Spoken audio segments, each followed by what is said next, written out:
মেয়ের আশায় একের পর এক সন্তান নিতে থাকে জিয়ং।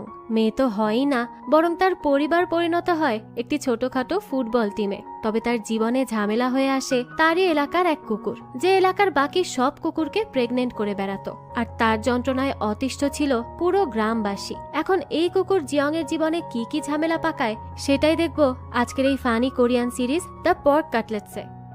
শুরুতেই আমরা একটা কুকুরকে দেখি, আর এই কুকুরটির নাম হলো বায়েগ্গু। সে যেখানে থাকে সেখানের আশেপাশে প্রতিবেশীর যত মেয়ে কুকুর আছে সবার সাথে সে সম্পর্ক করে এবং তাদের সবাইকে প্রেগনেন্ট করে দেয়। বোঝাই যায় এই কুকুরের চরিত্রের সমস্যা। তো বায়েগ্গু সারাক্ষণই সব জায়গায় মেয়ে কুকুরের সন্ধানে ঘুরতে থাকে। ওর এছাড়া আর কোনোই কাজ নেই। আর তার এই নেচারের জন্য সেই গ্রামের সবাই তো অনেক বেশি ফ্রাস্ট্রেটেড। তারা কোনোভাবে বায়েগ্গুর হাত থেকে তাদের কুকুরকে আটকাতেই পারছিল না। তো তখনই একদিন দেখা যায় বায়েগ্গু